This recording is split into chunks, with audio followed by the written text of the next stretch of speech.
Good morning students. आज हम बात करने जा रहे हैं BFS एंड TFS की। BFS का मतलब यहाँ पर ब्रेड्थ फर्स्ट सर्च है और DFS का मीनिंग यहाँ पर डेप्थ फर्स्ट सर्च है। दोनों ही टेक्निक आप लोगों ने डेटा स्ट्रक्चर में पढ़ी है, ठीक है। दोनों ही टेक्निक ट्रैवर्सिंग के लिए है और दोनों ही टेक्निक का यूज हम ट्री और ग्राफ दोनों के लिए कर सकते हैं, ठीक है। तो सबसे पहले हम देखेंगे कि how we can perform BFS and DFS with respect to tree, ठीक है। जैसा कि BFS की बात कर रहे हैं अपन, सबसे पहले BFS डिस्कस करेंगे।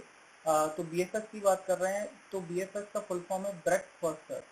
मतलब सबसे पहले ब्रेड्थ के अकॉर्डिंग आपको क्या करना पड़ेगा, यहाँ पे जो आपका ट्री गिवन है उसके नोड्स को ट्रैवर्स करना होगा, ठीक है। तो यहाँ पर आप देख रहे हैं एक ट्री अवेलेबल है हमारे पास जिसमें बहुत सारे नोड हैं यहाँ पे, ठीक है, और जिसमें टोटल 3 लेवल्स हैं, level 0, level 1 and level 2। So according to breadth wise we have to traverse this particular tree and will have to find the sequence of the node after the traversing. तो start करते हैं। तो सबसे पहले algorithm देखते हैं, इसकी algorithm कैसे होती है ब्रेड्थ फर्स्ट सर्च की when we are going to traverse the tree. तो यहाँ पर सबसे पहला जो स्टेप है वो है put the root node on a Q.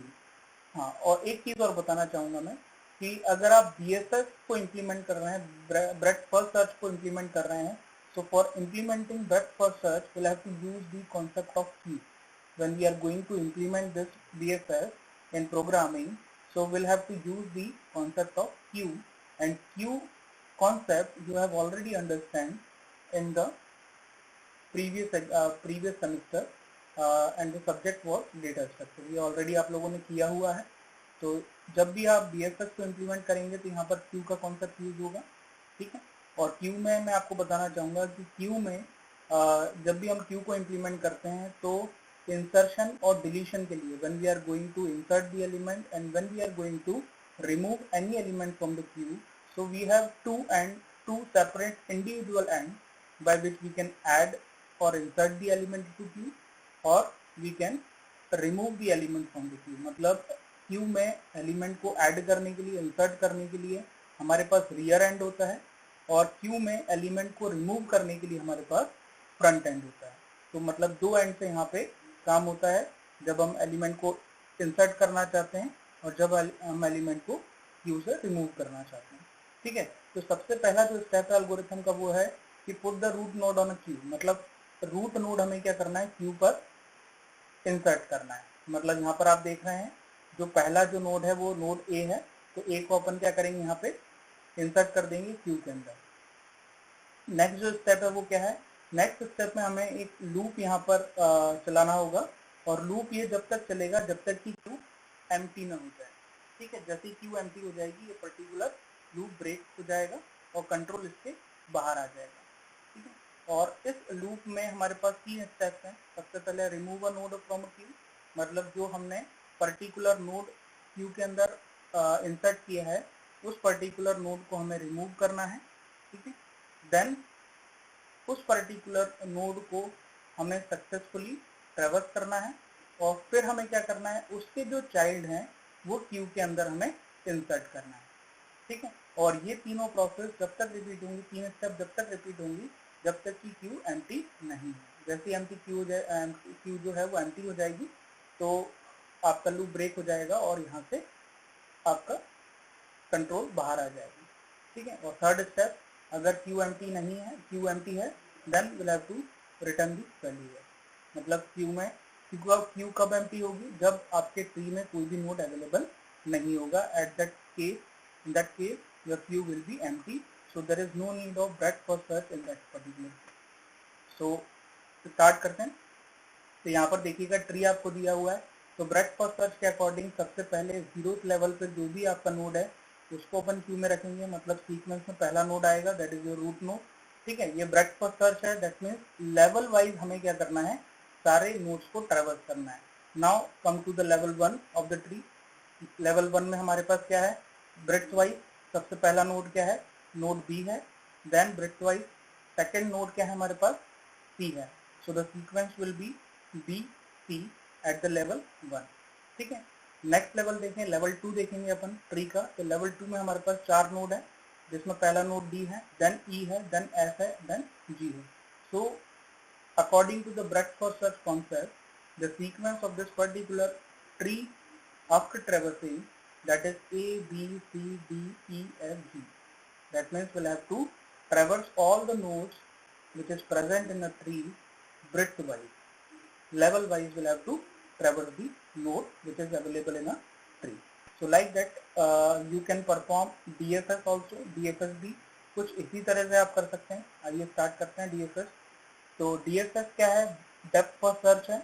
यहाँ पर ब्रेड्थ वाइज नहीं, आपको डेप्थ वाइज क्या करना है? ट्रेवर्स करना है ट्री के एलिमेंट। और जैसा कि मैंने बताया DFS में कॉन्सेप्ट यूज हुआ था क्यू का, जिसमें 2 एंड होते हैं, इंसर्शन, और इंसर्शन के लिए अलग और डिलीशन के लिए अलग।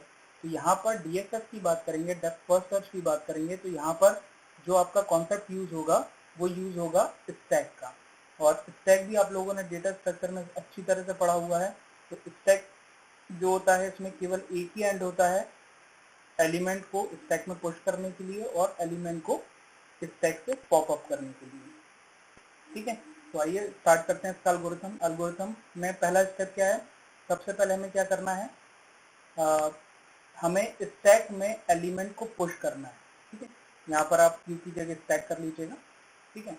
एलिमेंट को हमें पुश करना है। कौन सा एलिमेंट? जो कि रूट नोड पे अवेलेबल है, ठीक है। उसके बाद क्या करना है हमें? सेकंड स्टेप जो है वो लूप की है। और लूप क्या सर्च करेगा? लूप सर्च करेगा पहले whether your stack is empty or not. If it is not empty, then we'll have to follow this 3 steps. Stack empty नहीं है तो सबसे पहला स्टेप क्या रहेगा? जो भी नोड आपने स्टैक के अंदर रखा है, स्टैक के अंदर इंसर्ट किया है, सबसे पहले वो पॉपअप होगा स्टैक से, then it will be the goal node and it will be process successfully, then push all the child of the node in a stack. मतलब एक नोड के जो आपने पहला नोड इंसर्ट पुश किया है स्टैक के अंदर, सबसे पहले उसको प्रोसेस करेंगे, ट्रैवर्स करेंगे, और उसके बाद उसके चाइल्ड को अपन स्टैक के अंदर पुश करेंगे। और ये प्रोसेस रिपीट होता जाएगा जब तक कि आपका स्टैक एम्प्टी न हो जाए, ठीक है। तो it is a depth first search. Depth wise हमें क्या करना है? ट्रैवर्सिंग का सीक्वेंस यहाँ पर फाइंड आउट करना है। तो आप देख सकते हैं वही ट्री हमारे पास है जो हमने BFS टेक्निक में लिया था, ठीक है। तो इसमें 3 लेवल्स आपके हैं, लेकिन यहाँ पर हमें क्या करना है? डेप्थ वाइज लेना है। सबसे पहले नोड A को हमें असाइन करना है, ठीक है। देन लेफ्ट हैंड साइड में जाना है हमें, यहाँ पर लेफ्ट हैंड साइड में जाना है। तो लेफ्ट हैंड साइड में यहाँ पर नोड B है लेवल 1 पर, और फिर नोड आपका आ जाएगा D आ जाएगा। D क्यों आएगा? C क्यों नहीं आएगा? क्योंकि it is a depth first search. हमें डेप्थ वाइज जाना है, डेप्थ वाइज सारे नोड को ट्रेवर्स करना है जो कि ट्री में अवेलेबल है, ब्रेड्थ वाइज सर्च नहीं करना है, ठीक है। Then the sequence will be A B D। Then अब और कोई है क्या यहाँ पे? आगे कोई और D का चाइल्ड है क्या? D का चाइल्ड अवेलेबल नहीं है। Then E node will become in a sequence, ठीक है।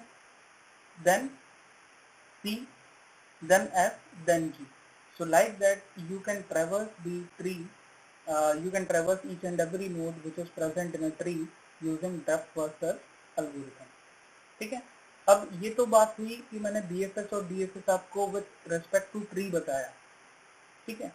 अगर आपको एग्जाम में ऐसे आता है कि कोई ग्राफ दे दिया जाता है और बोला जाता है कि इस पर आप ब्रेड्थ फर्स्ट सर्च या depth first search algorithm apply करिए और इसमें नोड का सीक्वेंस हमें बताइए, ठीक है, तो आप क्या करेंगे? ठीक है, तो इस तरह से है, इस तरह से आपको ये ट्री दे दिया गया है, ठीक है। तो ये क्वेश्चन आपको मैं ट्यूटोरियल में दे रहा हूँ, ठीक है। इसका आपको BFS और DFS सीक्वेंस आपको फाइंड आउट करना है, ठीक है। जैसा कि मैंने पहले बताया आपको कि BFS और DFS कैसे विद रिस्पेक्ट टू ट्री अपन करेंगे, उसी टेक्निक का यूज करके आप इसका सीक्वेंस मुझे निकाल के बताइएगा। It is a tutorial question for you, ठीक है।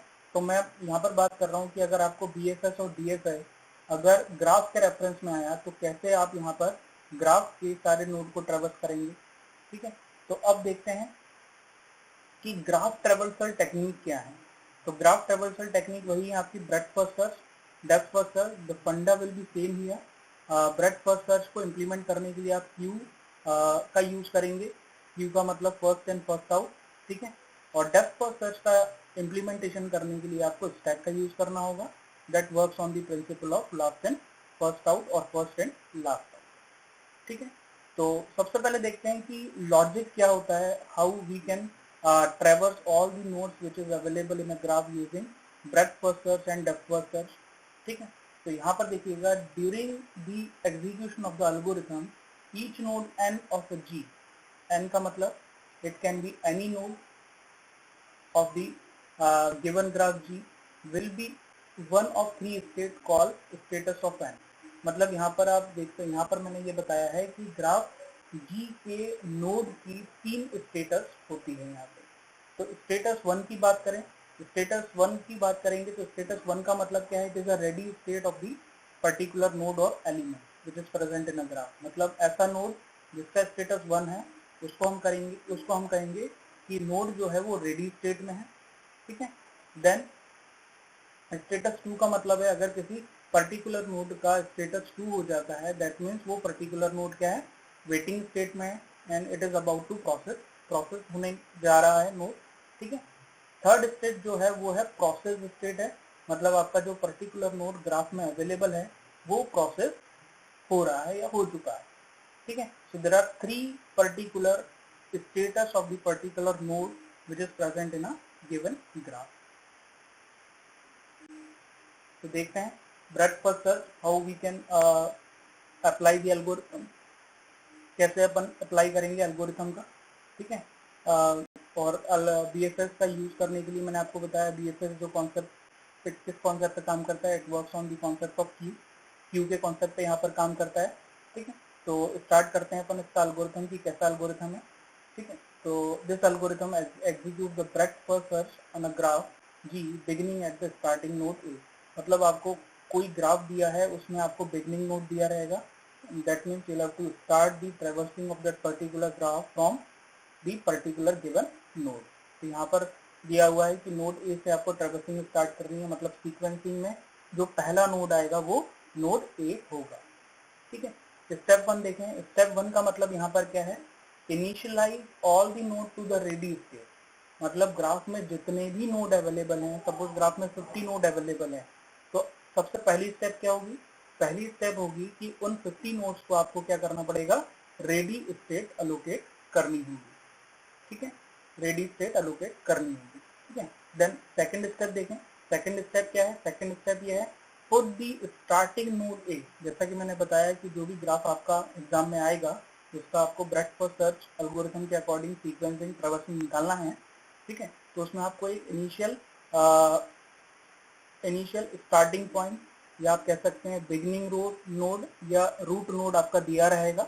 ठीक है, ग्राफ में कि कहाँ से आपको ट्रैवर्सिंग स्टार्ट करनी है, तो आपको स्टेप 2 के अकॉर्डिंग क्या करना है, उस पर्टिकुलर नोड को सबसे पहले आपको क्यू में इंसर्ट कर देना है, और जैसे ही वो क्यू में इंसर्ट हो जाएगा तो आपको उस पर्टिकुलर नोड का स्टेटस क्या कर देना है, 2 कर देना है, and status 2 is waiting state.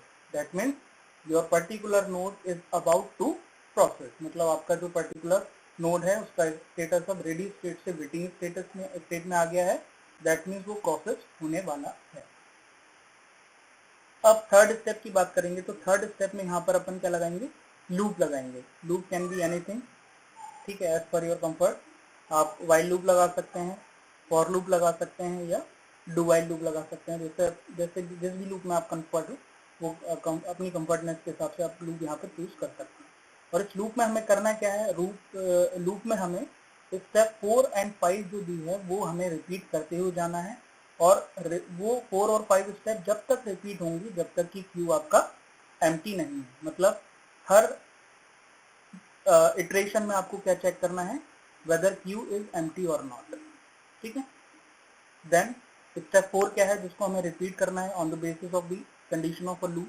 तो लूप की कंडीशन के बेसिस पे स्टेट 4 है, स्टेट 4 में हमें क्या करना है, remove the front node n of a queue process n and change the status of n to process state ना। स्टेप 4 में हमें क्या करना है, स्टेप 4 में हमें वो पर्टिकुलर नोड, वो पर्टिकुलर एलिमेंट क्यू से रिमूव करना है फ्रॉम द फ्रंट एंड। ठीक, और उसका उस पर्टिकुलर नोड का स्टेटस हमें क्या कर देना है, 3 कर देना है, मतलब वो पर्टिकुलर नोड प्रोसेस हो चुका है, सीक्वेंस में आ चुका है, अब उस नोड को हम दोबारा ट्रैवल नहीं करेंगे। स्टेप 5 क्या है? उस पर्टिकुलर नोड के रिमूव होने के बाद आपको क्या करना है, उस पर्टिकुलर नोड के जितने भी एडजेसेंट नोड हैं, मतलब उसके नेबर नोड हैं, उनका स्टेटस क्या कर देना है, उनका स्टेटस वेटिंग स्टेटस में आपको कर देना है। ठीक है, इनिशियली सारे नोड का स्टेटस 1 किया था अपन ने, रेडी स्टेट में थे। स्टेप 5 में हमने क्या किया, उस पर्टिकुलर नोड के रिमूव होने के बाद उस पर्टिकुलर नोड के जो भी ग्राफ के अकॉर्डिंग जो भी एडजेसेंट एलिमेंट है, मतलब नेबर्स हैं, डायरेक्ट कनेक्टेड नोड हैं, उन सारे नोड का स्टेटस अपडेट कर देना है 1 से 2। ठीक है, और ये पर्टिकुलर लूप जब तक चलेगा जब तक कि क्यू एम्प्टी नहीं हो जाती, and at the last step 6 exit. ठीक है, आइए देखते हैं इसका एग्जांपल है, इस एग्जांपल से क्लियर हो जाएगा आपको। तो यहाँ पर देखिएगा आप, मैंने इसमें मार्किंग करके रखी हुई है, मार्किंग पे आप मत जाइएगा, जैसा जैसा मैं एक्सप्लेन कर रहा हूँ वैसा वैसा आप इसको करिएगा। सपोज ये ग्राफ आपको गिवन है, इस ग्राफ का आपको ब्रेड्थ फर्स्ट सर्च के अकॉर्डिंग यहाँ पर सीक्वेंस आपको फाइंड आउट करना है, मतलब इसको BFS एल्गोरिथम लगाना है और उसका सीक्वेंस आपको निकालना है। ग्राफ में कितने हमारे पास नोड अवेलेबल है, A B C D E F, मतलब 5 नोड हमारे पास, सॉरी 6 नोड हमारे पास अवेलेबल है इस पर्टिकुलर ग्राफ में। ठीक है, और जैसा कि गिवन है कि आपका जो स्टार्टिंग नोड है वो क्या है, A है। ठीक है, so according to the algorithm of BFS हमें क्या करना है, सबसे पहली स्टेप में सभी नोड को हमें क्या कर देना है, रेडी स्टेट अलॉट कर देना है। तो आप देख सकते हैं सभी नोड को मैंने रेडी स्टेट दे दिया है, नोड A को 1 दिया है, नोड B को हमने 1 दिया है, नोड C को हमने 1 दिया है, D को 1 दिया है, E को 1 दिया है और F को भी 1 दिया है। मतलब सारे नोड क्या है, रेडी स्टेट में आ गए हैं। They are now going for the waiting state, मतलब ये सारे नोड जो है वो रेडी हो चुके हैं और वेटिंग स्टेट में आने के लिए तैयार हैं। ठीक है, अब यहाँ पर क्या करना है, सबसे पहला जो नोड है, अब हमारा लूप स्टार्ट होगा, सॉरी स्टेप 2 हमें क्या करनी है, स्टेप 2 का मतलब क्या है कि जो हमारा पास स्टार्टिंग नोड है हमें उसको क्या करना है, क्यू में इंसर्ट कर देना है। तो हमारा स्टार्टिंग नोड क्या है, A है, इसको हमने क्यू के अंदर इंसर्ट कर दिया है, देख सकते हैं आप क्यू के अंदर इसको इंसर्ट कर दिया है। तो जैसे ही इंसर्ट हो गया मतलब ये वेटिंग स्टेट में आ गया, मतलब अब इसका स्टेट जो है वो रेडी स्टेट से अब ये वेटिंग स्टेट में आ चुका है। ठीक है, देख सकते हैं आप, है ना, स्टेटस इसका 2 हो गया। Now your loop is going to execute, अब आपका लूप एग्जीक्यूट होने जा रहा है। तो सबसे पहले अपन देखें कि क्यू एम्प्टी है क्या, नहीं क्यू एम्प्टी नहीं है, क्योंकि इसके अंदर मैंने एक एलिमेंट को इंसर्ट किया है। तो क्यू एम्प्टी नहीं होगा तो क्या होगा, अगर क्यू एम्प्टी नहीं है तो स्टेप 4 और 5 रिपीट होंगे। तो स्टेप 4 क्या होगी, स्टेप 4 होगी कि जिस भी पर्टिकुलर एलिमेंट को आपने क्या किया, इंसर्ट किया है, उसे अब हमें रिमूव करना है। तो A को मैंने इंसर्ट किया था, now A is remove from this particular Q. ठीक है, और इसका स्टेटस रिमूव होने के बाद क्या हो गया, 2 से कितना हो गया, इसका स्टेटस 3 हो गया। Now this particular element is process. ठीक है, मतलब ये सीक्वेंस में हमारे आगे नहीं आएगा, इसको बिल्कुल भी हमें नहीं लेना है क्योंकि इसका जो सीक्वेंस है वो बन चुका है। ठीक है, फर्स्ट अब हमें क्या करना है, स्टेप 5 देखें, क्योंकि स्टेप 4 में ये रिमूव हो गया, स्टेटस प्रोसेस स्टेट में आ गया। अब 5 स्टेप देखें, वो पर्टिकुलर नोड जो कि क्यू से रिमूव हुआ है उसके एडजेसेंट एलिमेंट या नोड को हमें क्या करना है, उनका स्टेटस 1 से रेडी स्टेट से क्या कर देना है, 2 कर देना है, वेटिंग स्टेट में चेंज कर देना है। यहाँ पर आप देखेंगे कि ए के एडजेसेंट एलिमेंट कौन कौन से हमारे पास, मतलब नेबर कौन से हैं जो डायरेक्टली कनेक्टेड है। ए से आप देख सकते हैं बी है, सी है और ई है। तो हमें क्या कर देना है, इनका सारा स्टेटस जो है वो क्या कर देना, 1 से 2 कर देना है। देखिए बी का भी 1 कट करके 2 स्टेटस हो गया, सी का भी 1 कट करके यहाँ पे 2 स्टेटस हो गया, ई का भी 1 कट करके 2 स्टेटस हो गया है, because these three nodes are adjacent to A and they all are directly connected to A. D और F को हमने कंसीडर नहीं किया है क्योंकि D और F क्या है, डायरेक्टली कनेक्टेड नहीं A से। ठीक है, अब देखेंगे अपन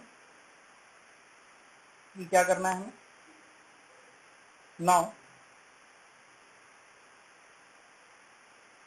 स्टेप 5 में हमने क्या किया, बी सी ई को हमने क्यू के अंदर इंसर्ट किया और क्यू में इंसर्ट करने के बाद इनका स्टेटस हमने 1 से 2 कर दिया, बी सी और ई को।